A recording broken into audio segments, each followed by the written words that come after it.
All right, welcome back to the Talos Principle. We are still in the land of Egypt, or the land of death, as the game referred to it as earlier. Got a few more puzzles for you today. Got a kind of a longer episode. I'm not really sure. I just got into like a flow state and was just recording and having a really good time.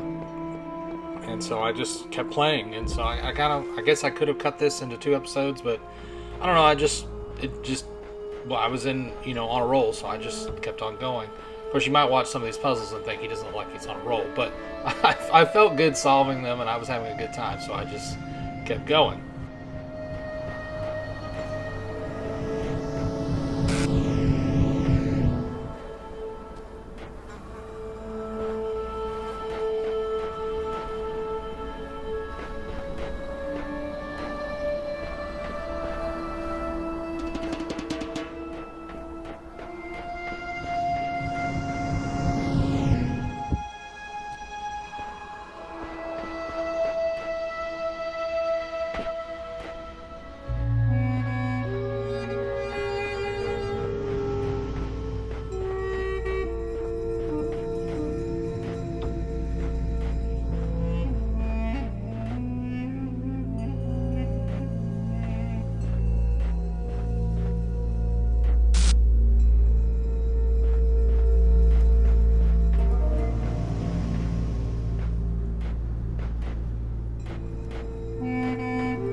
So one thing about this game that I don't know if anybody else has noticed. I'm sure people have, as many people have played this game and analyzed it. But I've noticed that there are like themes in the puzzles. How solving puzzles, like a lot of these puzzles are you putting your body in this particular area and in the next area.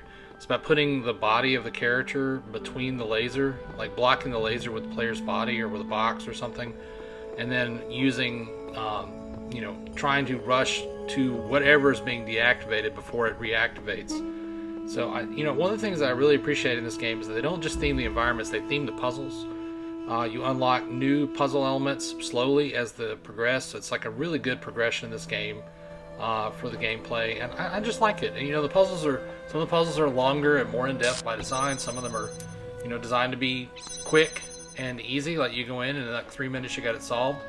Some of them, take longer because, they're tailored to certain ways of thinking, and some players may be more adept at thinking in that direction than others. And of course, you got these extra little puzzle elements as well. I usually come back. I usually do what I can, and then sometimes I'll come back and clean up the extra puzzle stuff later. But I don't know, I really like the way this game is. This game utilizes elements to theme puzzles, theme environments. There's just a lot of creativity and thought in this game. I really like it.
Like this puzzle is a prime example of something I was talking about. Like I know what to do. I know I need to block this blue beam.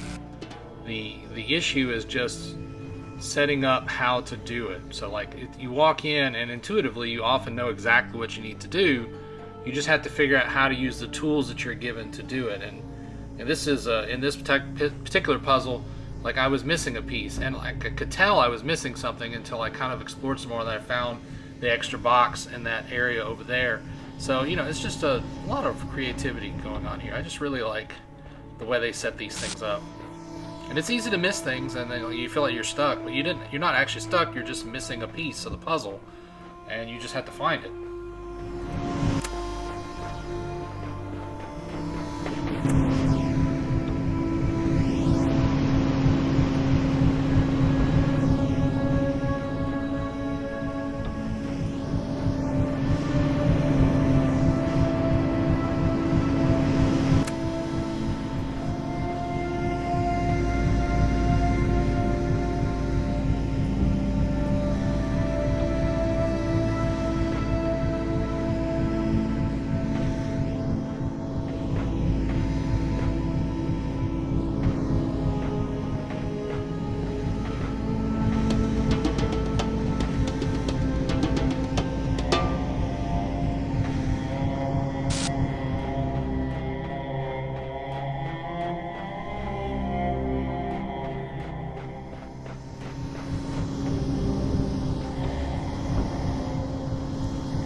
I'm sure these kind of big jump puzzles are one of the reasons that people often compare this game to Portal.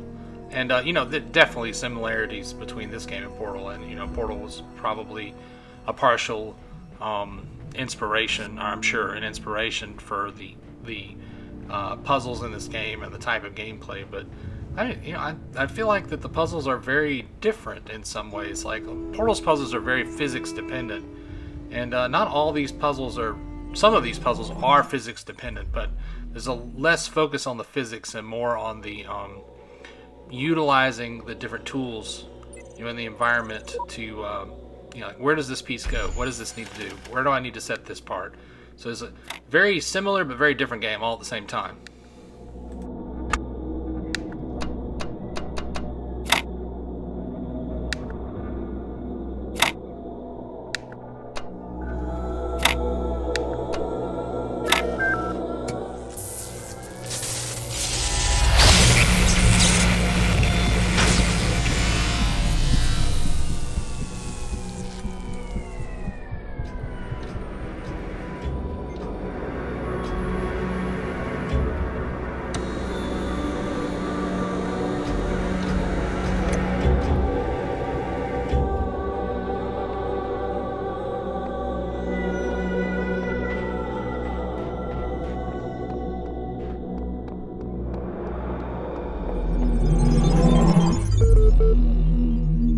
You may wonder why I have created these labyrinths for you. Why you can reach eternity only through struggle. But have faith, for these trials serve the betterment of your kind.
So these recording puzzles, they are very clever. Like, I'm not trying to diminish them, but of the puzzle elements introduced, they're the slowest ones. And what I mean by slow is that oftentimes you find yourself recording yourself standing in one place long enough so that you can make sure that your recorded self is in that position long enough for you to actually utilize whatever that recorded self is doing. So it's one of the slower puzzle elements, but it's still very clever. And it's used, like this one in particular is a pretty good use of it. Like at first I thought, I'm going to stand on one pad and then the shadow is going to stand on the other. Very quickly I realized that that was not the case. You can see you can see my brain working through, like, so I'm going to stand here and record it, and then I'm going to stand on the other pad, but that's not actually how you solve this puzzle. And but yeah, just really clever setup. They give you 5 minutes of recording time. I don't know if you can see the recorder down here in the bottom corner, but like they give you 5 minutes of recording time, which is like, the idea that you would need that amount of time to solving these puzzles. I mean, it's great that they give you an abundance of it, but it's just funny to me. It's like, wow, that is a really generous amount of time that they've given for you to do these certain actions. I may regret saying that later, but hopefully not.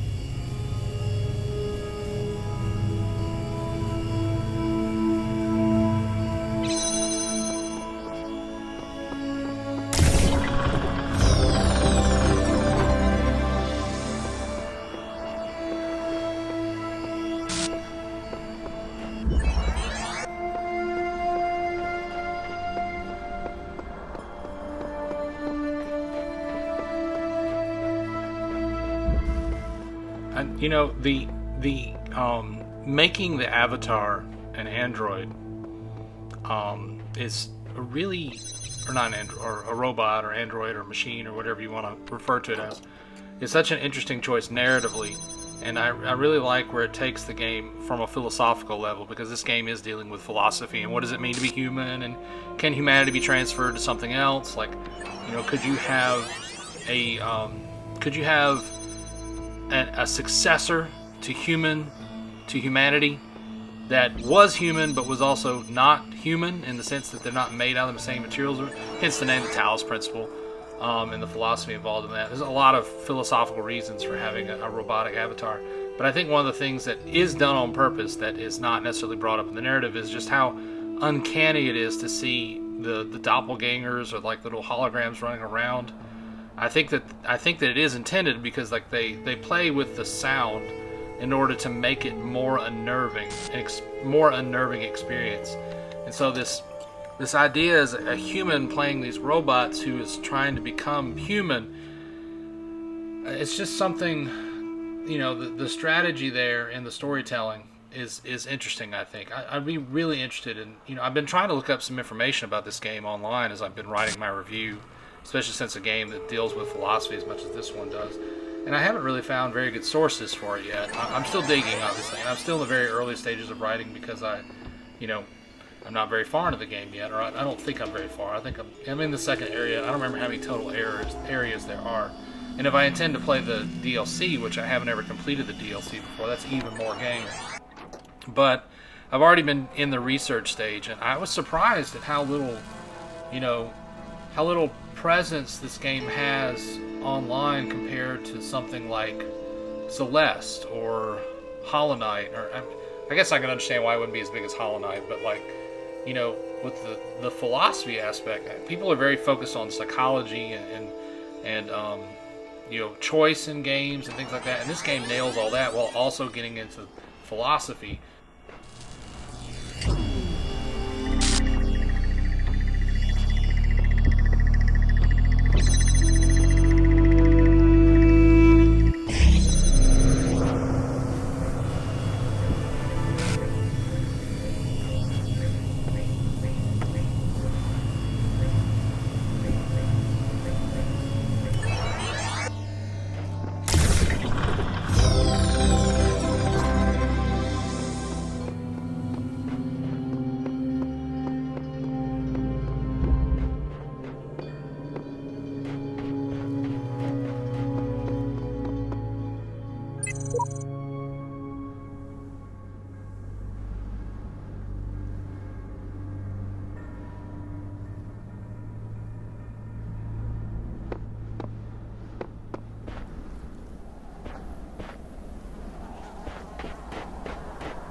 DNA is information transmitted across time.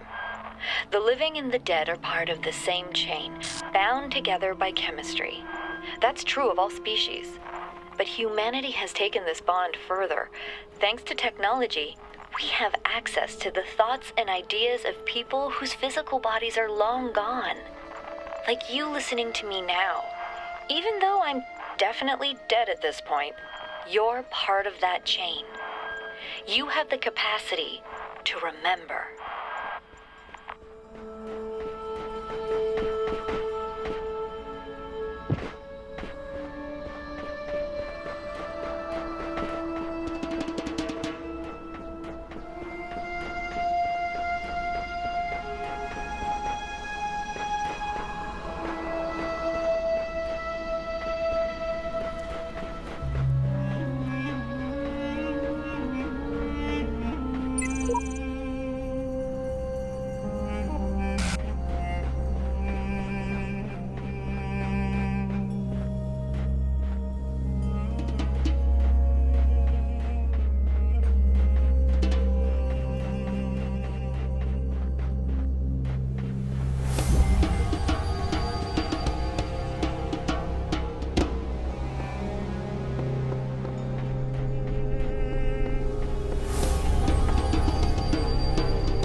So one of the things I've noticed is this version difference between different, like this is the same Samsara AI. The versions is 72.3 where the other one was 72.0 something something. I can't remember off the top of my head. I just read it, but I can't remember. And I'm wondering what the version numbers refers to. This Because the interesting idea is like, does it refer to the amount of time that that particular AI was struck on this puzzle? And the reason I guess I think that way is because the game constantly has like little messages about you being updated, and so it's obviously, you know, the story is that every time you solve a puzzle or like do a certain thing, that like the AI is updated in some way. So I'm just really interested if there's, I'm gonna have to look into that to see what their significance is of the versions of these different AIs.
not sure if I just didn't solve this puzzle the way they intended. I didn't really use this box, so it made me think that it had to be used to like do something extra, but I couldn't figure it out this time. I'm gonna come back and do all this extra stuff eventually, but for now I'm just kind of playing and having fun. I'm gonna try to beat every puzzle, but like all the extra stuff, I'm gonna come back and do later. I think I got all the trophies and all, like I completed this game when I first played it, all the way back in 2014. I did not do the DLC because after I got done completing this version, What is this? I was sort of like, I've played this game enough. Be gone. I'm sort of, ooh, I got the glitchy graphics. Okay, back to normal now. That's interesting because it's almost like the Elohim, or El as the computer calls him. It's like it knew that was going to happen before it started. So obviously things are not as they seem here in the land of the dead. But yeah, I really would like to get in the DLC, and I started the DLC back then. That's the only reason I don't have a platinum is because I didn't do the DLC. I got everything that you needed to platinum the main game, and then just didn't finish the DLC. I would like to do the DLC this time if I get done and I feel like I want to keep playing, then I may do that. But I don't know. Like I said, even if a game is super fun, it's easy. Like after you spend like an enormous amount of time with it, sometimes it is easy to just be like, you know what, I'm ready to do something else. So we'll just see how it goes.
Okay, well, this feels like a good place to stop. We've been recording a long time, and I'm feeling really good about our progress. I really am enjoying this game, and I hope that you are enjoying watching it, solving these puzzles, and going through the game together. You know, revealing the philosophy and the story, and the different elements at play. It's a good game. Like I said, they just announced the remake. It's funny how every time I pick up one of these games to play it, they announce a remake. So maybe I have to look at the remake whenever it gets closer to release. Kind of like I did with Front Mission 3. We'll just see. But yeah, thank you so much for watching, and I hope that you're enjoying the content still. Look for reviews on the main channel, and of course other content on the other channels, like my story channel, Preacher Tales, and also the Preacher Classics channel, which focuses on short Let's Plays for 16-bit, 32-bit, 8-bit consoles. Sometimes we go above. It's usually classic games, hence the name. And of course, some more content on this channel: Xenogears, Metroid Prime, Front Mission 4, all kinds of fun stuff, including the Talos Principle. So thank you again so much for watching, and as always, I hope that you have a great day.